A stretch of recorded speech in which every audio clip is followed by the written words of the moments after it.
अध्यात्म का पथ जो है ये बहुत मुश्किल बताया गया है। दुरूह पंथा, अध्यात्म पंथा दुरूह पंथा, क्षुरस्य धारा दुरूह पंथा।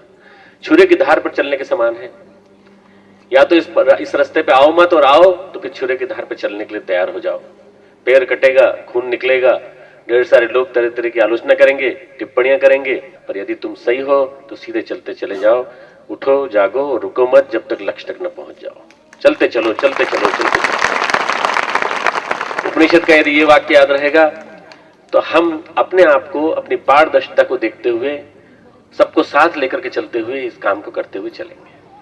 यदि हमारी पारदर्शिता सही होगी, लोग हमें आर पार देख सकेंगे, तो फिर कोई दिक्कत नहीं आएगी। सब आके सहयोग करेंगे, सब आके आपके साथ मिलकर के काम करेंगे, और इतना बड़ा काम यहाँ से होगा मित्रों, जितना बड़ा क्षेत्र मुझे दिखाई पड़ता है, उससे मुझे लगता है यहाँ काम करने की अनंत संभावनाएं मौजूद है। परमात्मा का बनाया हुआ ये शरीर, ये मंदिर, ये मानव कृति, इसकी भी सराहना होती है। कोई रूपवान होता है, कोई काला होता है, कोई कैसा भी होता है, पर होता तो मनुष्य ही है। कोई नर होता है, कोई नारी होता है, अलग अलग रूपों में होता है, पर होता तो मनुष्य ही है। और मनुष्य होने के नाते उसको सराहा जाता है कि मनुष्य योनि तुझे मिली। मनुष्य योनि हर किसी को नहीं मिलती, दुर्लभता से मिलती। सुर दुर्लभ मानुष तन पावा। और उस मनुष्य तन को पाने के बाद यदि हमसे कुछ अच्छे काम हो जाए, कुछ श्रेष्ठ काम हो जाए, तो हम लोगों को सबको ही अपनी बारे में भगवान से ये प्रार्थना करनी चाहिए, भगवान बार बार अगर कभी जन्म दें तो इसी भारत भूमि में जन्म दें, और कभी अब काम करने का मौका आए तो इस मिट्टी के लिए मरने का हमें मौका मिले। इस मिट्टी के लिए हम जिए, इस मिट्टी के लिए हम मरें, हमें किसी और देश में नहीं जीना। लोग कहते हैं अमेरिका पसंद आ गया, हमें इंग्लैंड पसंद आ गया, अगले जन्म में कहीं और जन्म मिल जाए, नहीं, इसी मिट्टी में जन्म मिले, भारत भूमि में जन्म मिले। ये भाव हमारे मन में यदि रहेगा मित्रों, तो हम बहुत सारा काम कर पाएंगे। सामाजिक क्षेत्र में ढेर सारी जिम्मेदारियां आ जाती हैं। आध्यात्मिक और सामाजिक दोनों मिल जाए तो और भी जिम्मेदारियां आ जाती हैं। कोई आपको गुरुजी कहने लगता है, कोई आपको महाराज जी कहने लगता है, कोई आपको स्वामी जी कहने लगता है। फिर क्या है, थोड़े दिन बाद पांव पूजने लगते हैं, और जब पांव पूजने लगते हैं लोग भी कहने लगते हैं कि हम गुरु जी कहे जा रहे हैं, पंडित जी कहे जा रहे हैं, महाराज जी कहे जा रहे हैं। थोड़े दिनों तक तो कुछ नहीं लगता, फिर हमको अच्छा लगने लगता है, कान में बड़ा सुंदर लगने लगता है, आहा कितना अच्छा लग रहा है, लोग हमको गुरु जी कह रहे हैं। गुरु जी हमारे एक ही हैं, हमारे पीछे हैं। देखो माता जी हमारी एक ही हैं, जी के पीछे हैं।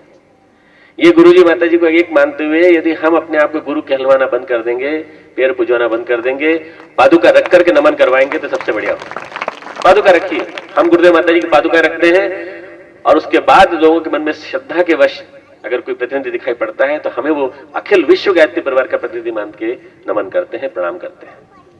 इसलिए पादुका पूजन का क्रम चलना चाहिए। पादुकाएं अगर न हो तो यहां मंगा ली जाए, गुरुदेव माता जी की पादुकाएं स्थापित की जाए, और जो भी कर्म किया जाए, जो भी पुष्पाहार अर्पण किया जाए, जो भी कुछ किया जाए, सब उन्हीं की पादुकाओं के चरणों पे किया जाए। सबसे महत्वपूर्ण क्या है, वो पादुका।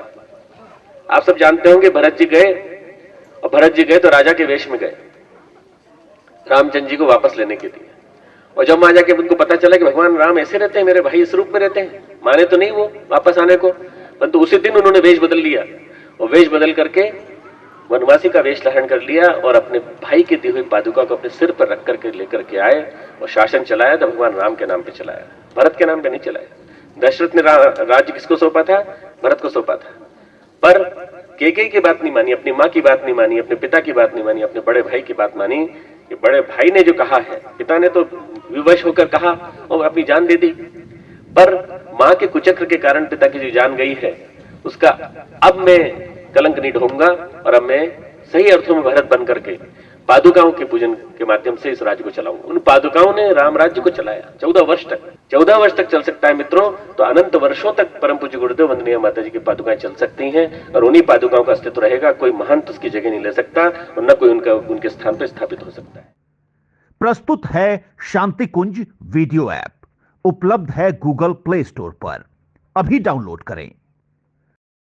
हमारे YouTube चैनल शांति कुंज वीडियो गायत्री परिवार को सब्सक्राइब करें एवं बेल आइकन जरूर दबाएं, ताकि गायत्री परिवार की विभिन्न गतिविधियों की जानकारी आपको मिलती रहे।